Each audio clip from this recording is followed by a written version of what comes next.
Tuhan itu sangat adil. Mungkin rencana yang menurut kita sempurna, tak sempurna di matanya.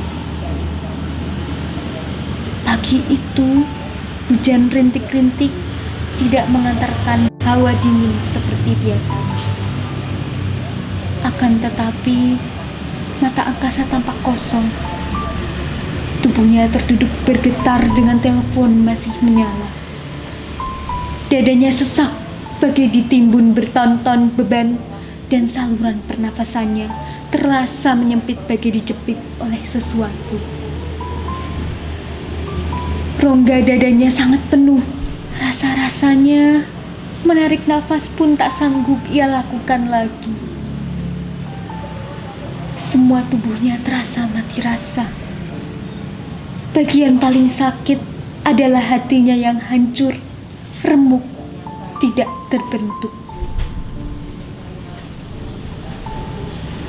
Mama, isakannya tak kunjung lolos. Padahal rasanya sakit sekali. Kepalanya hampir-hampir meledak karena ia menahan emosi yang meluap, nyaris menyentuh ubun-ubunnya. Oma Ratri, tetangga depan rumahnya, mengelus bahu ringkih angkasa yang tersengal-sengal. Tangan keriput itu turut mengelus pelan-pelan dada angkasa yang ia yakin terasa begitu penuh. Tenggorokannya tercekat.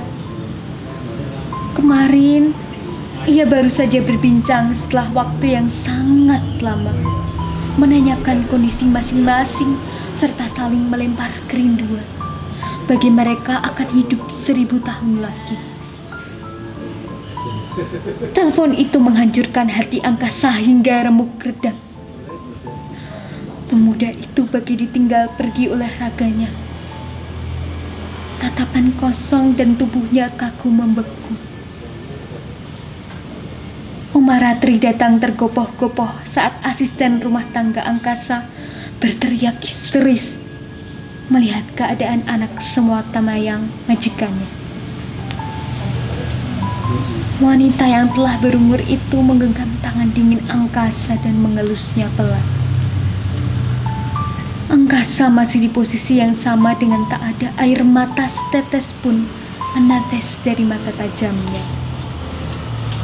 Lasih, asisten rumah tangga angkasa datang setelah beberapa menit bersama 2 orang dewasa.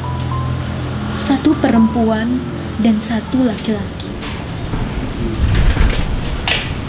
Maaf, saya harus menyampaikan hal ini kepada Anda sekalian. Oma Ratri yang masih memegangi angkasa di atas karpet mengulas senyum tipis. Sementara itu, angkasa masih diam, alih-alih merespon.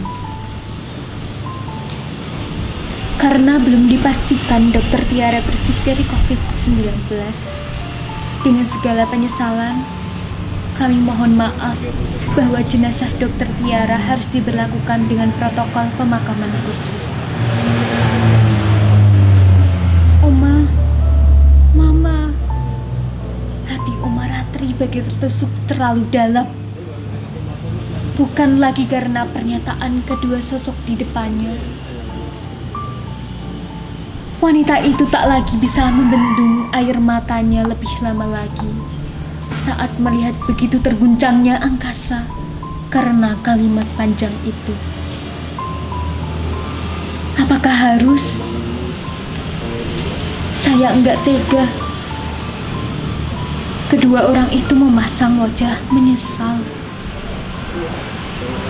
Oma Ratri mengelus pelan punggung angkasa yang kali ini sudah menangis meski tanpa isakan. Nafasnya semakin tersengal.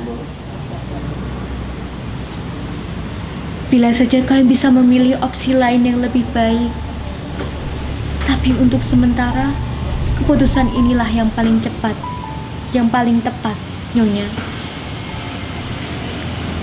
Oma Ratri menatap angkasa yang begitu hancur, lantas menatap kedua utusan di depannya. Kami akan kami akan tetap harus mengikuti protokol, bahkan bila kami tidak menyetujuinya. Perempuan perawat itu mengusap matanya yang sedikit basah dengan ujung jari.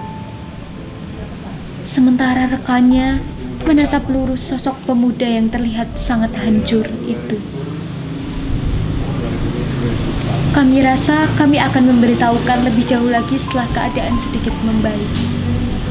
Kami akan pamit, dan sekali lagi, sungguh, kami sangat menyesal. Terima kasih banyak. Oma Ratri enggan mengalihkan perhatiannya dari angkasa. Lasih ikut bersimpuh dan menangis di dekatnya setelah mengantar sepasang perawat itu.